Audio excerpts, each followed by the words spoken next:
Hello बच्चों, मैं doctor विद्या दुबे, शासकीय मॉडल उच्चतर माध्यमिक विद्यालय में जीव विज्ञान की शिक्षिका हूँ। बच्चों, मैंने पहले भी आपके लिए कई टॉपिक्स पे वीडियो तैयार किए हैं। आज मैं जो आपके लिए टॉपिक लेकर आई हूँ वो कक्षा 11वीं का अध्याय 3 वनस्पति जगत है, जिसमें हम वनस्पति विज्ञान में किस तरह से उसका वर्गीकरण किया गया है उसके बारे में अध्ययन करेंगे। बच्चों, आज मैंने आपके लिए समझाने के साथ में नोट्स भी प्रिपेयर करें, क्योंकि कुछ टॉपिक्स ऐसे होते हैं जिनको हमको समझने के साथ में लिखना किस तरह है ये भी उसके पॉइंट समझना आवश्यक होता है। तो मैंने ये सोचा कि आपके लिए मैं वीडियो तो भेजती ही हूँ, लेकिन साथ में अगर आपको नोट्स भी मिल जाए तो आपकी और भी ज़्यादा हेल्प होगी। तो आज हम नोट्स के साथ में समझते भी जाएंगे और फिर ये नोट्स आपको मेरे वीडियो पर अवेलेबल भी रहेंगे। तो हम स्टार्ट करते हैं अध्याय 3 वनस्पति जगत का वर्गीकरण। जीव विज्ञान को कई शाखाओं में विभाजित किया गया है। सबसे पहले हमें ये समझना आवश्यक है कि हमारे कई ऐसे महान वैज्ञानिक हुए हैं जिन्होंने पृथ्वी पर उपस्थित सभी जीवों का अध्ययन किया। उनमें सबसे प्रसिद्ध नाम है जीव वैज्ञानिक अरस्तू का, जिन्होंने सर्वप्रथम जीव विज्ञान शब्द का उपयोग करा। तो हम सबसे पहले जीव विज्ञान क्या है यहाँ से प्रारंभ करते हैं। विज्ञान की वह शाखा जिसके अंतर्गत प्रत्येक प्रकार के जीवन का अध्ययन किया जाता है, अर्थात किसी भी प्रकार के जीवन का यदि हम अध्ययन कर रहे हैं तो उसे हम क्या कहेंगे? जीव विज्ञान। जीव विज्ञान शब्द का उद्गम ग्रीक भाषा के शब्द बायोलॉजी से हुआ है, जिसे आप हिंदी में जीव विज्ञान शब्द से जानते हैं। जीव विज्ञान के जनक अर्थात सर्वप्रथम जीव विज्ञान को जिसने परिभाषित किया और उसका अध्ययन किया वे महान वैज्ञानिक रहे अरस्तू। अरस्तू ने जीव विज्ञान को 2 उप शाखाओं में विभाजित किया, जंतु विज्ञान और वनस्पति विज्ञान। बच्चों, आप कक्षा 11वीं और 12वीं में जीव विज्ञान का अध्ययन करते हैं, जिसके अंतर्गत जंतु विज्ञान और वनस्पति विज्ञान दोनों आते हैं। जैसे मैंने आपको बताया, बायोलॉजी एक ग्रीक भाषा का शब्द है जिसमें बायोस का अर्थ होता है लाइफ, जिसको आप हिंदी में जीवन कहते हैं, और लोगोस का अर्थ होता है द स्टडी ऑफ, मतलब का अध्ययन। तो जीवन का अध्ययन ही जीव विज्ञान है, जिसके अंतर्गत 2 शाखाएं हैं, जीव विज्ञान और वनस्पति विज्ञान और जंतु विज्ञान। अब वनस्पति विज्ञान के प्रणेता कौन थे, अर्थात वनस्पति विज्ञान का सर्वप्रथम अध्ययन करके इसका नाम किसने प्रतिपादित किया?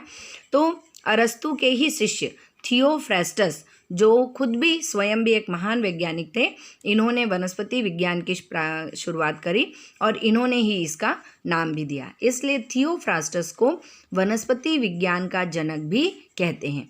इसी प्रकार अरस्तू ने जीव विज्ञान का तो अध्ययन किया ही, साथ ही जीव विज्ञान की ही शाखा जंतु विज्ञान का भी अध्ययन किया, अतः इन्हें जंतु विज्ञान का भी जनक कहा जाता है। तो अरस्तू जीव विज्ञान के भी जनक कहे जाते हैं और उसी की शाखा जंतु विज्ञान के भी जनक कहे जाते हैं। उनके ही शिष्य थियोफ्रास्टस वनस्पति विज्ञान के जनक कहे जाते हैं। अब जो जंतु विज्ञान शब्द है यह भी एक ग्रीक शब्द है और वनस्पति विज्ञान शब्द भी एक ग्रीक शब्द है, ग्रीक शब्द से बना है, जिसमें जियोन मतलब होता है एनिमल अर्थात जंतु, और लोगोस मतलब द स्टडी ऑफ, अर्थात जिसके अंतर्गत हम जंतुओं का अध्ययन करते हैं वह जंतु विज्ञान कहलाता है। और बोटेन अर्थात ग्रास और पॉस्चर अर्थात जिसके अंतर्गत हम वनस्पतियों का अध्ययन करते हैं वह वनस्पति जगत कहलाता है। पिछले अध्याय में बेटा आप पढ़ चुके हैं कि पूरे वनस्पति जगत का वर्गीकरण विटेकर नामक वैज्ञानिक ने किया था, जिन्हें हम 5 जगत वर्गीकरण के नाम से जानते हैं, जिन्होंने संपूर्ण जगत को या संपूर्ण जीवों को 5 जगत में वर्गीकृत किया था: मोनेरा, प्रोटिस्टा, फंजाई, एनिमेलिया और प्लांटी। इसके बारे में आप पहले पढ़ चुके हैं, जिसमें मोनेरा और प्रोटिस्टा वर्ग के साथ ही पहले पादप जगत को भी रखा गया था, लेकिन पादप जगत के और कवक जगत के अर्थात फंजाई के कुछ लक्षणों में भिन्नता पाई गई, जैसे कि कोशिका भित्ति तो दोनों में पाई जाती है, लेकिन जो कवक की कोशिका भित्ति होती है या मोनेरा समूह के सदस्यों की कोशिका भित्ति होती है वह अमीनो अम्ल की, बहुसैकेराइड्स की या काइटिन की बनी होती है, जबकि जो पादप जगत है उनकी कोशिका भित्ति हमेशा सेल्यूलोज की बनी होती है। फंजाई में या मोनेरा समूह के सदस्यों की कोशिका भित्ति में सेल्यूलोज नहीं पाया जाता है, इसी आधार पर बाद में वैज्ञानिकों ने इनका अध्ययन करने के लिए प्लांटी वर्ग को कवक जगत से पृथक कर दिया और इनके लिए एक अलग जगत बनाया। इसी प्रकार से साइनोबैक्टीरिया को भी पहले पादप जगत का ही हिस्सा माना जाता था। ऐसा माना जाता था कि जो शैवाल है वह हरी नीली शैवाल के समान ही होती है, लेकिन पुनः वही बात कि इनका भी जब गहनता से अध्ययन किया गया तो यह पाया गया कि नील हरित शैवाल और शैवाल के भी बहुत से गुण भिन्न होते हैं, इसलिए शैवालों को भी नील हरित शैवाल से पृथक कर दिया गया।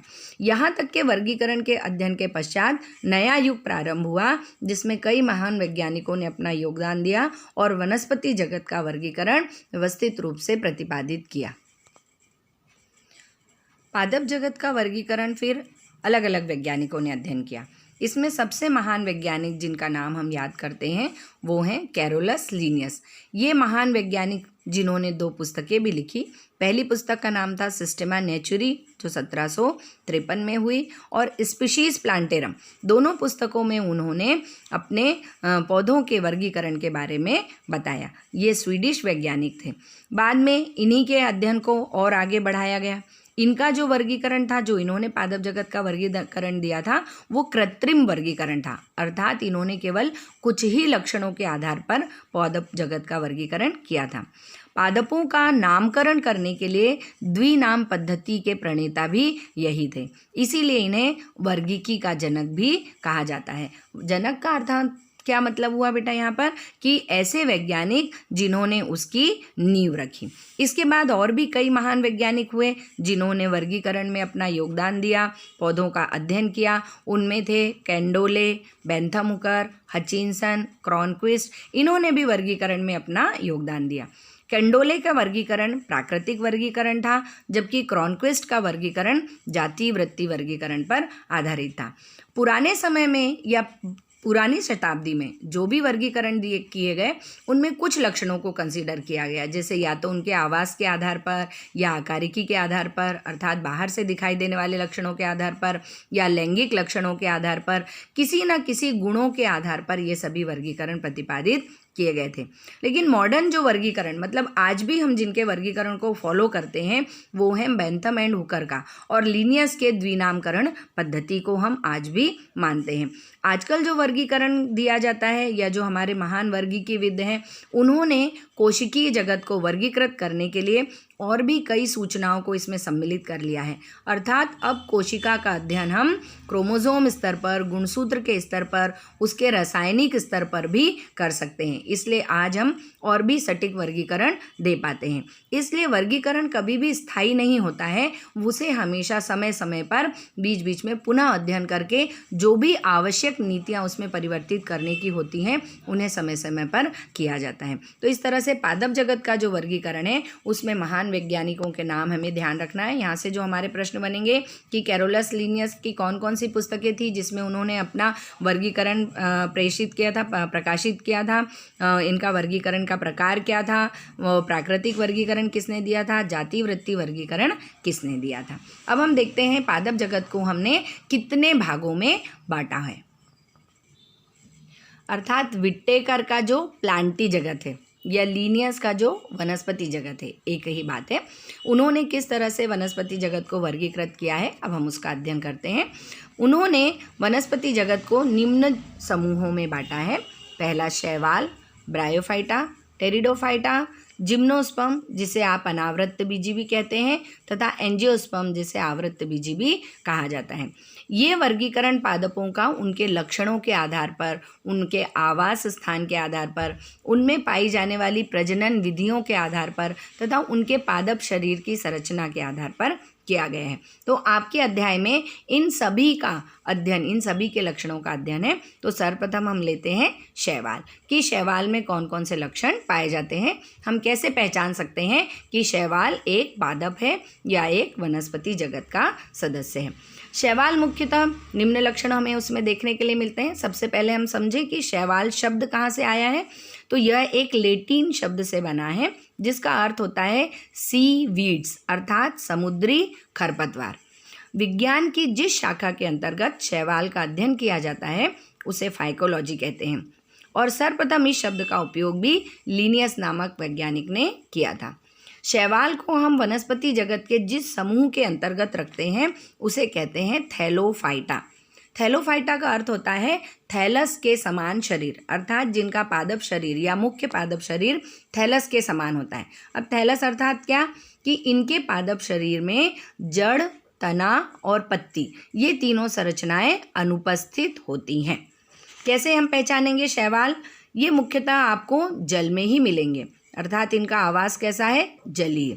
किस प्रकार के जल में? स्वच्छ जल में, ताजे जल में, अलवणीय मीठे जल में या समुद्र के लवणीय जल में, लवण अर्थात जिसमें नमक की मात्रा ज़्यादा हो, वहाँ पाए जाते हैं। सबसे इम्पोर्टेंट, ये स्वयं पोषी होते हैं, अर्थात अपना भोजन स्वयं बना सकते हैं।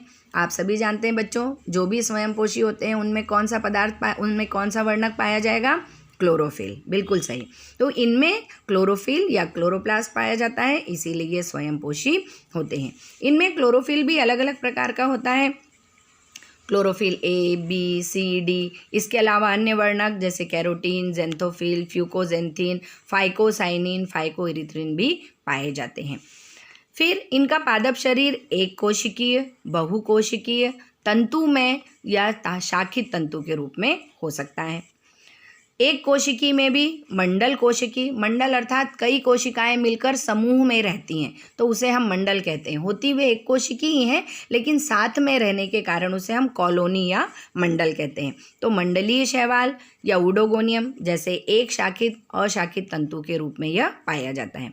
फिर कुछ शैवाल चल शैवाल अर्थात जो पानी में तैर सकते हैं। किसके आधार पर तैरेंगे वो? उनमें कशाभिका पाए जाते हैं, जिनकी संख्या 1 से 4 तक हो सकती है। अब शैवाल की कोशिका या शैवाल जो पादप है, इसकी मुख्य कोशिका कैसी होगी? एक यूकैरियोटिक कोशिका होगी। आप सभी जानते हैं जो यूकैरियोटिक कोशिका होती है उसमें सत्य केंद्रक पाया जाएगा, जीव द्रव्य, क्लोरोप्लास्ट, माइटोकॉन्ड्रिया अर्थात सभी कोशिकांग, गोल्गिकाएं, संकुचनशील रसधानी आदि भी उपस्थित होंगे। चूँकि ये अत्यंत सरल प्रकार के पादप होते हैं, इसलिए इनमें प्रजनन की विधियाँ भी सरल प्रकार की होती हैं। फिर भी ये तीनों ही प्रकार की विधियों से प्रजनन कर सकते हैं, वर्धी, अलैंगिक तथा लैंगिक।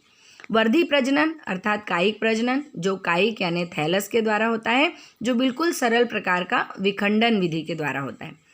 अलैंगिक प्रजनन कुछ प्रमुख प्रकार के स्पोर्स के बनने के कारण होता है, जैसे जूस्पोर, एप्लेनोस्पोर, कार्पोस्पोर, हेप्नोस्पोर, एकाइनिड्स, ऐसे बहुत अलग अलग प्रकार के स्पोर्स का निर्माण होता है, जिसके द्वारा अलैंगिक प्रजनन संपन्न होता है। चूँकि ये सरल प्रकार के पादप हैं, इसलिए इनमें लैंगिक प्रजनन की क्रिया भी सरल होती है तथा इनके जननांग भी सरल और एक कोशिकी ही होते हैं। लैंगिक प्रजनन या तो समयुग्मकी अर्थात समान युग्मकों के बीच में, विषम युग्मकी अर्थात दो असमान आकार के विषम युग्मकों के बीच में, या अंड युग्मी अर्थात अंड के द्वारा यानी ऊगेमी के द्वारा होता है। फिर निषेचन होने के पश्चात जायगोट बनता है। अब निषेचन किसे कहेंगे? नर युग्मक तथा मादा युग्मक के मिलने की क्रिया को निषेचन कहते हैं। तो भले वो समयुग्मकी हो या विषम युग्मकी हो या अंड युग्मकी हो, दो अलग अलग युग्मक उसमें मिलेंगे, एक मादा का होगा एक नर का होगा, जिसके पश्चात क्या बनेगा? जायगोट बनेगा। इसमें भ्रूण का निर्माण नहीं होता है। जायगोट सीधे अंकुरण करेगा, लेकिन आपको पता है जायगोट जब दो युग्मक मिल गए तो वो कैसा हो जाएगा? द्विगुणित हो जाएगा। तो जायगोट पहले कौन सा विभाजन करेगा? अर्धसूत्री विभाजन करेगा, और अर्धसूत्री विभाजन करके सूकाय का निर्माण, सूकाय अर्थात मुख्य पादप शरीर का निर्माण करता है। अब शैवालों को भी कई अलग अलग समूहों में बांटा गया है, मतलब सभी शैवाल भी एक जैसी नहीं होती है। उनका भी शरीर सरल कोशिकी मतलब एक कोशिकी से बहुकोशिकीय होता है, तंतुवत अशाखित से शाखित हो सकता है। तो उनको क्लासिफाई करने, वर्गीकृत करने के भी कुछ आधार बनाए गए हैं, जैसे कि उनके वर्गीकरण के मुख्य 5 आधार हैं। पहला, उनमें उपस्थित प्रमुख वर्णक, जैसे अभी मैंने आपको बताया कि उनमें अलग अलग वर्णक होते हैं, जैसे chlorophyll a, b, c, d, carotene, xanthophyll, phyco phycocyanin, phycoerythrin, तो कौन सा प्रमुख वर्णक उनमें उपस्थित है। जैसे उदाहरण के लिए यदि क्लोरोफिल ए उपस्थित है तो क्लोरोफाइटा, अगर उसमें फाइकोसाइनिन या फाइकोइरिथ्रिन उपस्थित है तो रोडोफाइटा। इस तरह से कौन सा प्रमुख वर्णक है, इस आधार पर हम उसे अलग अलग समूह में रखते हैं। दूसरा, संचित भोज्य पदार्थ। उसमें संचित भोज्य पदार्थ स्टार्च के रूप में है, तेल की बूंदों के रूप में है, मैनिटॉल के रूप में है, फ्लोरिडियन स्टार्च के रूप में है। किस प्रकार का है, वो भी एक आधार है इनको वर्गीकृत करने का। फिर कोशिका भित्ति, कोशिका भित्ति कैसी है। फिर फ्लैजेला की संख्या तथा उनकी स्थिति के आधार पर कि उनके युग्मक में फ्लैजेला कितने हैं तथा कहाँ पर स्थित है। फ्लैजेला शीर्ष पर है, पार्श्व में है, या एक है, या एक से अधिक संख्या में है। इस आधार पर भी शैवालों का वर्गीकरण किया जाता है। आवास, जैसा हमने पहले देखा, या तो यह स्वच्छ जल में पाए जाते हैं तो स्वच्छ जल में पाए जाने वाले शैवालों को अलग समूह में रखा जाएगा।